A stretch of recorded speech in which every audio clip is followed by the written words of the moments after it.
kemudian sirikanya juga sudah tidak diinginkan di atas panggung. Jadi untuk apalah gitu saya ada di situ kalau memang ini sudah menjadi duri buat teman-teman.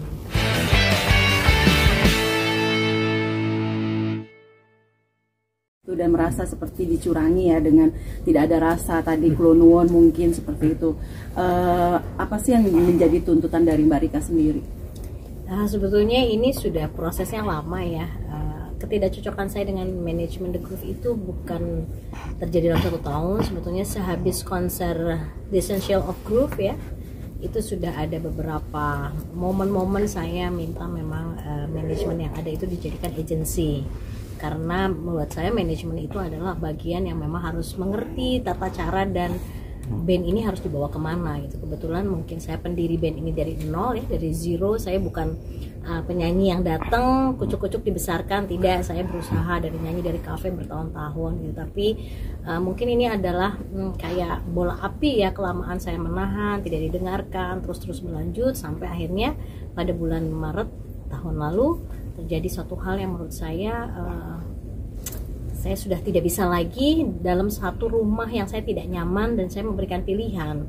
Nah ini kan kemarin ada satu video balasan ya dari teman-teman, mereka bilang saya pergi. Saya cuma ingin bilang kalau orang udah memberikan pilihan berarti dia memilih Bang Minola atau Dani gitu.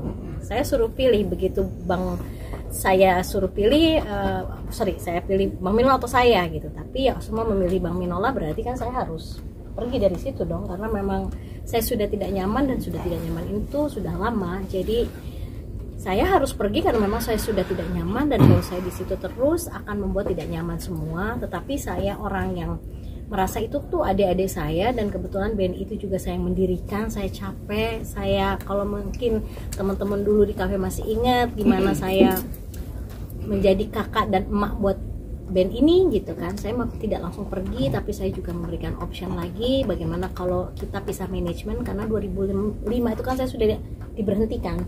Nah awal situ ya, Abang Minola ketemu saya sebagai kuasa hukum 2005, saya sudah diberhentikan oleh band ini, jadi saya sudah punya manajemen sendiri. Nah saya bilang daripada kita, karena buat saya kalau saya bilang saya sudah mundur berarti saya nggak mau kembali lagi. Ini udah kedua kalinya. Bagaimana kalau manajemennya sendiri-sendiri dulu, supaya teman-teman dan saya bisa berpikir jernih, apakah keputusan ini memang harus diambil, siapakah sebetulnya yang menjadi balutan gak nyaman di dalam yang tadi udah saya bilang sejak sekian tahun gitu. Tapi kemudian ada satu WA yang akhirnya dibalikin ke saya, tawaran main Mas Denny dan Mang Minola, yang saya liatin ke abang juga ya WA-nya masih sampai saat ini masih disimpan, adalah isinya The Groove sudah tidak bisa lagi satu panggung dengan Rika Ruslan. Nah, dari situ saya merasa bahwa oke, berarti teman-teman sudah tidak butuh saya lagi. Waktu perayaan lagu dahulu 23 tahun pun tidak ada ucapan buat si lagu tersebut. Jadi saya ngerasa bahwa lagunya juga mungkin tidak membuat mereka bangga gitu ya. Kemudian sirikanya juga sudah tidak diinginkan di atas panggung. Jadi untuk apalah gitu saya ada di situ kalau memang ini sudah menjadi duri buat teman-teman. Jadi prosesnya panjang mas-mas dan mbak semua. Kalau saya sekarang dibalikan dengan video yang dijawab oleh The Groove, saya harap semua teman-teman, dan saya tidak mau menjawab panjang, saya rasa netizen dan fans semua sudah pintar ya. Kalau namanya orang memberikan pilihan berarti kan itu ada pilihan. Kalau kita sudah tidak bisa di rumah itu, berarti kan kita harus out supaya sama-sama happy gitu. Itu yang terjadi. Tetapi kenapa saya akhirnya tidak mengizinkan lagu saya dibawakan oleh mereka, semua karya saya, karena mereka juga sudah tidak mau satu panggungan saya. Jadi ya sudah, barang saya ambil. Saya tidak mempersoalkan nama The Groove yang memang kita besarkan sama-sama. Jangan salah loh, The Groove itu ada 9 sebetulnya pendirinya, termasuk basisnya Mas Dhani, Yuke, dan Ali Akbar. Saya tidak permasalahkan, silahkan pakai namanya, tapi yang penting lagu saya jangan dibawakan, karena saya pun sudah tidak diinginkan. Jamming pun, kolaborasi pun sudah nggak mau. Ya wajar rasanya kalau saya sebagai penulis lagu merasa, dan saya pendiri band itu juga merasa sedih. Nah waktu saya menelaah hukum dengan Bang Minola dan beberapa pakar-pakar hukum dan teman-teman semua, kita menemukan bahwa memang kita bisa kok meletakkan harga diri kita sebagai penulis lagu untuk menjaga anak-anak saya seperti itu gitu ya. Kalau kelanjutannya dari kisah ini, kita sekarang punya asosiasi atau persatuan penulis lagu itu karena memang penulis lagu ini selama ini kayaknya orang-orang yang di belakang layar ya, nggak tersentuh sama media, namanya juga kadang-kadang nggak ditulis ya, lebih ke dipopulerkan oleh gitu.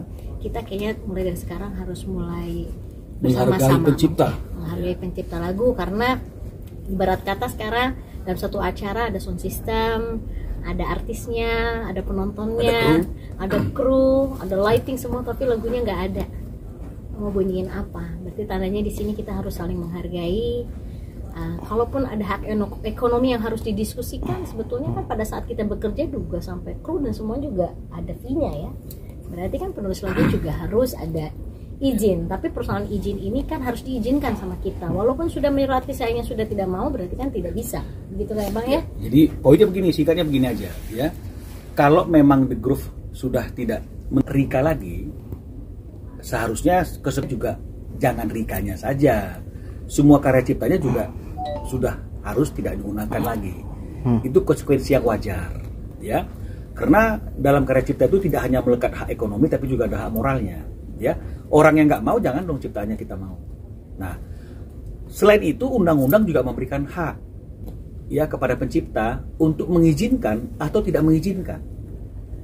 Nah, jadi oleh karena itu wajar setelah Rika bukan bagian daripada The Groove lagi, dia mengatakan boleh gunakan lagu saya hanya dengan satu syarat, ada izin tertulis dari Rika.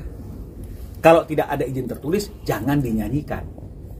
Ya, jadi jangan dibalik, oh Mbak Rika melarang The Groove. Nggak melarang, silakan nyanyikan lagu Rika, tapi harus pakai izin tertulis.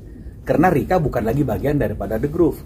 Beda kalau dia dulu masih bagian daripada The Groove, setiap The Groove manggung, Rikanya juga ada di situ, ya udah pasti Rika akan nyanyikan lagu yang dia ciptakan. Jadi jangan salah mengerti tentang hal ini. Ya, jadi kalau orang yang sudah tidak mau, ya karya ciptanya juga jangan dinyanyikan lagi. Ini konsekuensi logis seperti yang dikatakan oleh Mas Dhani ya. Kalau Once sudah nggak di Dewa lagi, ya jangan nyanyikan lagu Dewa lagi. Bener ya. Jadi jangan nggak mau nggak mau lagi orangnya, tapi lagunya masih mau. Ini sebenarnya contoh-contoh yang tidak baik. Mbak Rika, pada saat Mbak Rika sudah memberikan nama The Groove itu sendiri, kapan dan reaksi mereka tuh seperti apa? Sudah ada seperti itu? Kita sudah ada 4 kali ketemu mediasi, karena saya bukan orang yang lupa ya bahwa itu adalah adik-adik saya, saudara saya. Saya juga ingin mengecek sebagaimana sih timbangan beratnya antara manajemen dengan anggota yang memang keluarga gitu. Ngecek terus gitu sampai ya aku tiap ketemu kan luka juga ya, wah ternyata begini gitu. Nah, ujung-ujung itu sudah ada sebetulnya tulisan, karena saya selalu langkah itu saya selalu konsultasi dengan Bang Minola, dan Bang Minola menyarankan saya dengan manajemen selalu melakukan surat. Jadi surat itu sudah awalnya saya betul-betul masih oke, izin dulu sama Rika, tapi ternyata nggak ada izin. Nah, Mas Angga harus ngejer-ngejer ini dipakai nggak lagunya gitu ya, sampai akhirnya kita letih. Ya udah, sekarang begitu saatnya mereka bilang bahwa tidak mau satu panggung lagi sama saya, tertanda di hari itu juga saya tidak mengizinkan lagi The Groove memakai lagu saya lagi, karena ya itu tadi, kalau nggak mau sama orangnya berarti lagunya nggak usah dibawain gitu. Tapi proses saya memutuskan itu tuh, kalau Mas Dhani kan bilang 10 tahun nih gue sabar, kalau aku juga udah lama sebetulnya, tapi saya masih melihat bahwa ini The Groove adalah ikon Indonesia, dicintai sama semua orang, semua musisi. Saya tahu banget semuanya marah sama saya dan merasa bahwa saya tuh tega banget. Tapi menurut saya ini harus saya lakukan, karena 2005 saya punya pengalaman yang kurang enak juga ya, pada saat saya dipecat sama band tersebut sendiri, dan saya sendiri saat itu juga sama dengan sekarang, saya harus cari player, saya harus naik ke panggung sendiri, bikin karya aja saya harus kumpulin teman-teman, dan saya harus punya uang kan. Kalau namanya solo berarti kan semua harus dibayar ya. Kalau namanya grup kayaknya kok masyarakat bilang aku tega, kasihan, tapi kok nggak kasihan sih sama Rikanya. Malah saya sudah 2 kali seperti ini. Zaman 2005 saya harus dari nol untuk bisa naik panggung dan ngumpulin teman-teman yang bisa bantu saya untuk nyanyi solo.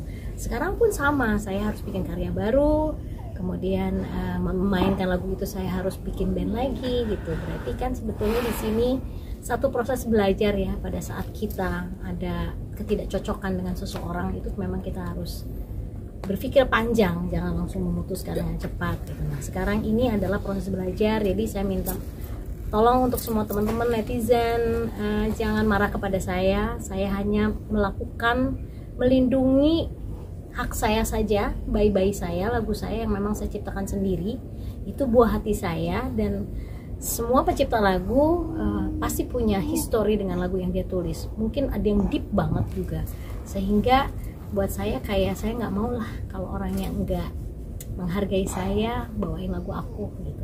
Hari ini pun banyak penyanyi yang minta lagu ke saya masih tuliskan karena saya tidak ada persoalan dengan penyanyi yang lain. Saya khusus kepada orang yang memang tidak melihat saya sebagai temannya. Tapi kalau prosesnya ini lama-lama Mbak, sebetulnya mungkin setahun setengah lah aku konsul dengan Mbak Minola, karena saya juga tidak mau melanggar hukum. Saya mengecek semuanya dengan benar, tapi ini juga mungkin akan jadi satu sejarah dalam musik Indonesia, bagaimana kita harus saling menghargai satu sama lain gitu.